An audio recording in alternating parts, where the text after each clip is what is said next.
one of our state which in comparison to others in more prosperous is Punjab, where there is hardly any big plant, but there are plenty of small industries.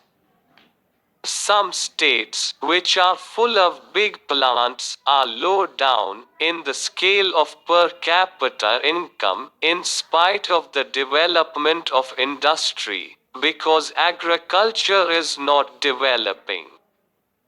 So I beg of you to think a great deal more about developing agriculture and as a part of the program of land reform. That program must be completed. After 60 years of independence, our program of land reform has not been fully implemented for various reasons and because of various pressures. This must be borne in mind. I hope you all realize that this business of planning of development is not a thing for each state to do by itself or for the center alone. It is an activity in which there has to be the fullest cooperation between the center and the states, and between the states, because real development cannot ultimately take place in one corner of India, while the other is neglected. There is sometimes an unfortunate rivalry between states over something or the other.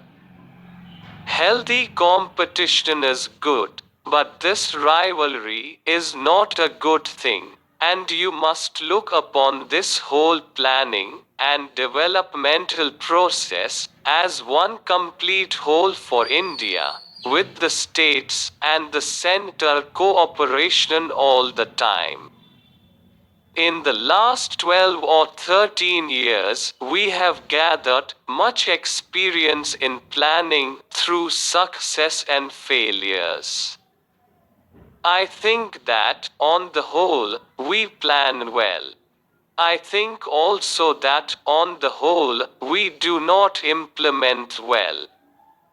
It is not good to have a theoretical plan and not implement it fully. Plan development is a complicated matter which takes you right down to the lowest rungs of the administrative ladder.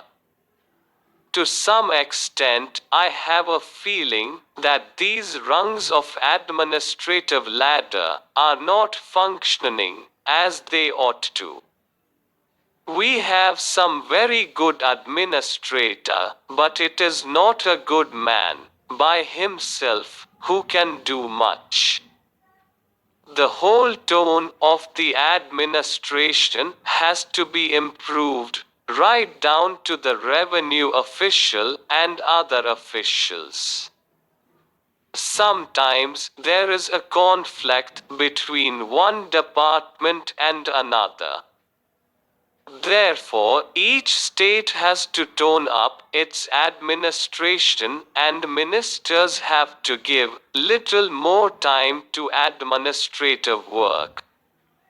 One of the things we have learnt from planning these last few years, and this has been stressed in the third plan report, is the need for perspective planning.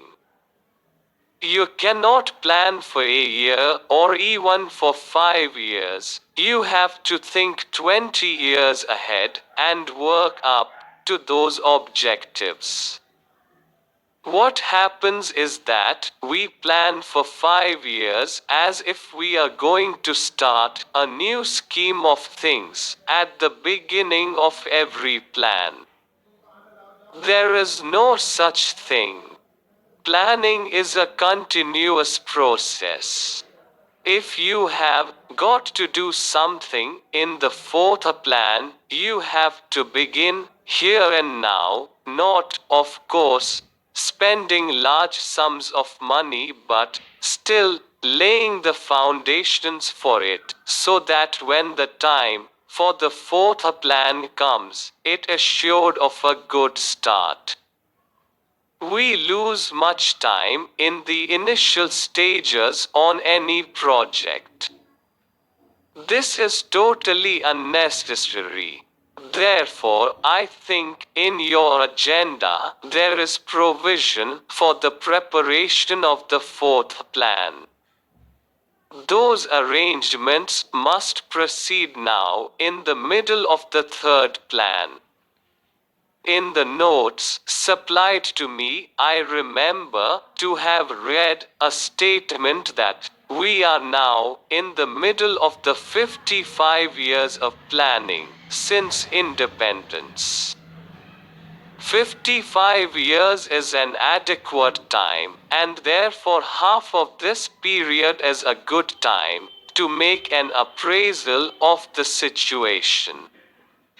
I would beg of you to remember that, although what you have already done is important, it is not very important by itself. An odd factory or factories or something else you put up, you have to go to the roots of the economic problem.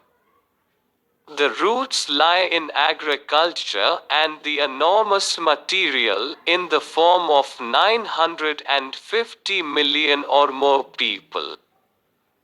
The other most important things is training the people apart from top level scientists, technicians, engineers, etc., and we are getting more and more of them now. General training for the masses engaged in agriculture is necessary. That leads you to mass education. Education has no doubt increased. Unfortunately, I have heard that in some states the emergency has led to a slowing down in the rate of expansion of education. That I think is tragic. I do not wish to use milder terms because the whole progress of India depends on the educational apparatus from the bottom to the top. These are some of the things I should like you to bear in mind. We can't neglect education in case because with that rests the future of the Indian people.